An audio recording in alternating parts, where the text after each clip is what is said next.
Pushpa 2 special screening benefit show సందర్భంగా సంధ్యా థియేటర్లో జరిగిన ఇన్సిడెంట్ చుట్టూ ఎన్ని రకాల చర్చలు జరగాలో అన్ని చర్చలు పరిణామాలు జరుగుతున్నాయి, రాజకీయాలు జరుగుతున్నాయి పెద్ద ఎత్తున. కానీ అన్ఫార్చునేట్లీ ఏ వ్యవస్థ నుంచి కూడా క్రౌడ్ డిజాస్టర్స్ పైన చర్చ లేదు. ఇప్పుడు సడన్గా సినిమా ప్రముఖులు ప్రత్యక్షమయ్యారు ముఖ్యమంత్రి దగ్గర. మా పరిశ్రమకు కొన్ని సమస్యలు ఉన్నాయని ఇప్పుడు అకస్మాత్తుగా వాళ్ళు గుర్తొచ్చాయి. ఏడాది తర్వాత కొత్త ముఖ్యమంత్రి వచ్చాడని కూడా గుర్తొచ్చింది, వెళ్ళి కలిశారు. కానీ విచిత్రం ఏంటంటే అటు ప్రభుత్వం సినీ పరిశ్రమకు మానవత్వం ఉందా, చనిపోయిన వ్యక్తుల గురించి ఆలోచించరా అని ప్రభుత్వం అంటోంది. కానీ ఎక్కడ ఏ వ్యవస్థ ఒక్కరోజు కూర్చొని ఇలా క్రౌడ్ డిజాస్టర్స్ను మనం ఎలా నివారించాలి అని పోలీస్ కానీ గవర్నమెంట్ కానీ ఫిలిం ఇండస్ట్రీ నుంచి కానీ ఇంతవరకు నాట్ ఎ సింగిల్ అటెంప్ట్ కనిపిస్తుంది. ఇప్పటికీ కొన్ని సెమినార్లో, సింపోజియంలో, వర్క్షాప్లో, డిబేట్లో జరగాలిగా. విచిత్రం ఏంటంటే ఫిలిం ఇండస్ట్రీ వారో ప్రభుత్వమో పోలీసో ఎవరొకరు how to avoid crowd disasters, ఈ తొక్కిసలాటని ఎలా నివారించాలి అని చర్చ జరుగుతుందో మీరు గమనించండి.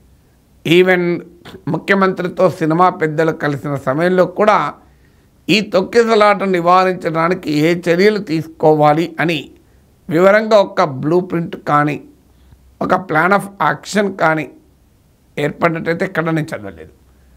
సో మరి ఇలా ఎంతకాలం should we wait for another crowd disaster?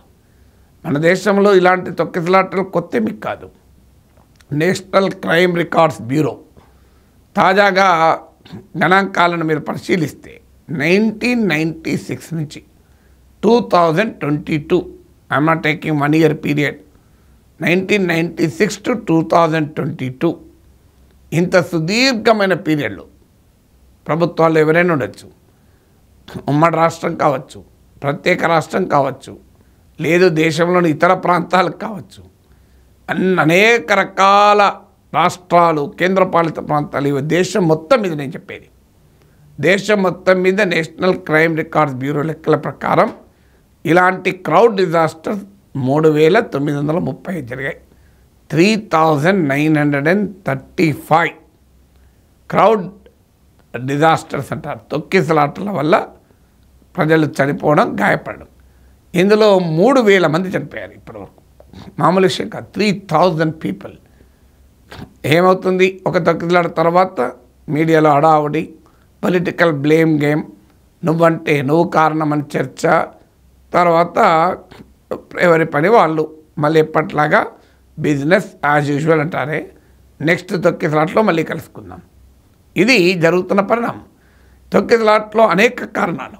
Highest తొక్కిసలాటలు వాస్తవంగా సినిమా వల్ల కాదు, మతపరమైన కార్యక్రమాలు జరుగుతున్నాయి.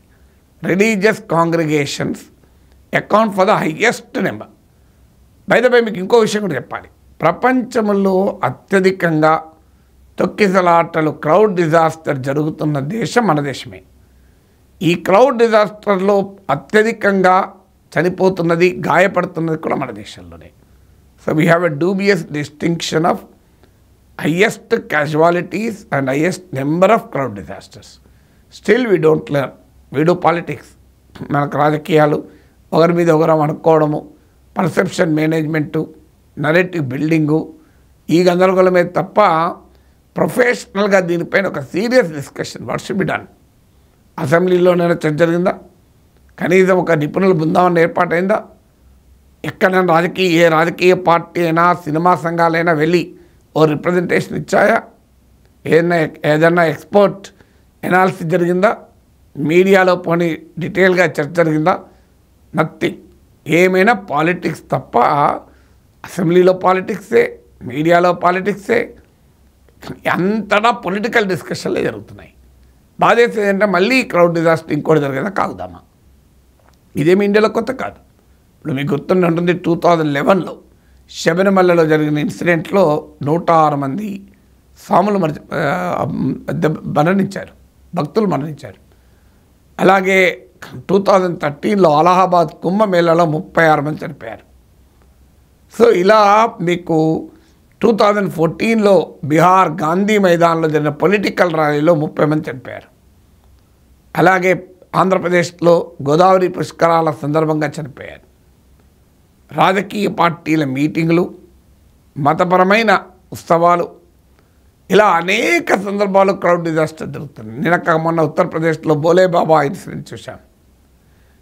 Highest number of crowd disasters religious కాంగ్రిగేషన్లోనే జరుగుతున్నాయి. ఇక సినిమా వాళ్ళ ప్రజెన్స్ వల్ల, సెలబ్రిటీల ప్రజెన్స్ వల్ల జరిగినటువంటి తొక్కిసలాటలు చాలా తక్కువే. అందులో కూడా లేవని చెప్పలేను. 2017లో వడోదర రైల్వే స్టేషన్లో సినిమా ప్రమోషన్లో భాగంగా షారుఖ్ ఖాన్ రైల్లో వచ్చినప్పుడు తొక్కిసలాట్లో కూడా చనిపోయారు. We're still not ready to learn. Shahrukh Khan case అయితే సుప్రీంకోర్టు దాకా వెళ్ళింది. Mirtaj Ahmed versus state of Gujarat అని గుజరాత్ హైకోర్టులో కేసు. తర్వాత మీకు జితేంద్ర మధుబాయ్ సోలంకి వర్సెస్ షారుఖ్ ఖాన్ అని సుప్రీంకోర్టులో కేసు నడిచింది. కానీ అల్టిమేట్లీ మళ్ళీ బిజినెస్ యాజ్ యూజువల్. ఇదేం రాకెట్ సైన్స్ కాదు. ఇదేమి ఇంటర్నేషనల్ స్పేస్ స్టేషన్కు వ్యోమగాముల వీళ్ళు మీకు ఆస్ట్రోనాట్లను పంపడం ఏం కాదు. ఇదేమి బ్యాలిస్టిక్ మిసైల్స్ రూపొందించినంత రాకెట్ సైన్స్ కాదు. ఇదేం క్వాంటమ్ ఫిజిక్స్ కాదు. It's a very simple disaster management strategy. నేను నేషనల్ డిజాస్టర్ మేనేజ్మెంట్ అథారిటీ పోర్టల్కి వెళ్ళండి, క్రౌడ్ డిజాస్టర్ సమాచారం ఉంటుంది. పుష్కలంగా టన్నుల కొద్ది సమాచారం ఉంది. ఎస్టాబ్లిష్ ప్రోటోకాల్స్ ఉన్నాయి, చాలా సింపుల్ ప్రోటోకాల్స్. ఒక ప్లేస్లో ఒక ఈవెంట్ జరిగితే ఎస్టిమేటెడ్ క్రౌడ్ ఎంత, ఆ స్పేస్లో ఉన్న క్రౌడ్ క్యారింగ్ కెపాసిటీ ఎంత, దీన్నే స్పేషియల్ ప్లానింగ్ అంటారు. ఇది ఫస్ట్ క్వశ్చన్. ఎంతమంది వచ్చే అవకాశం ఉంది, ఆ ప్లేస్లో ఎంతమంది పడతారు, ఒకటి. 2, ఏదైనా ఒక ప్రత్యేకమైన సమయంలో అకస్మాత్తుగా క్రౌడ్ పెరిగే అవకాశాలు ఉంటే దాన్ని ఎలా నివారించడం. ఇప్పుడు అల్లు అర్జున్ వచ్చాడు అనడంతోనే క్రౌడ్ విపరీతంగా పెరిగింది. Sudden surge in the crowd అంటారు, అకస్మాత్తుగా క్రౌడ్ కలగడం. సో దీన్ని ఎలా అవాయిడ్ చేయాలి? ఎగ్జిట్ అండ్ ఎంట్రీ రూట్స్ వేరువేరుగా ఉన్నాయా? Multiple exits, multiple entry roots ఉన్నాయా? సంధ్యా థియేటర్లో సెలబ్రిటీలు రావడం ఎందుకు తప్పంటున్నారు? అక్కడ మల్టిపుల్ ఎగ్జిట్ రూట్లు, ఎంట్రీ రూట్లు లేవు. సో ఇలా అక్కడ ఫైర్ డిపార్ట్మెంట్ వాళ్ళు ఉన్నారా? మెడికల్ ఎమర్జెన్సీ అడ్రస్ చేసే వాళ్ళు ఉన్నారా? సో ఇలాంటివి అనేక ఫ్యాక్టర్స్ ఉంటాయి. ప్రాపర్ ప్లానింగ్ ఉందా ఈ ఈవెంట్ జరగటానికి? సో ఇలాంటివి అనేకము క్రౌడ్ డిజాస్టర్ మేనేజ్మెంట్లో ఒక భాగం. There is sufficient literature, sufficient experiences, equally sufficient unfortunate incidents. But what is locking, what is insufficient is our interest to learn. నేర్చుకోవటానికి మన నాయకత్వం, సినిమా, రాజకీయాలు, బ్యూరోక్రసీ, అన్ని వ్యవస్థలో నాయకత్వానికి నేర్చుకోవటానికి మాత్రం ఓపిక లేదు. రాజకీయాలు నడుపుకోవడానికైతే బస్తీ మే సవాల్.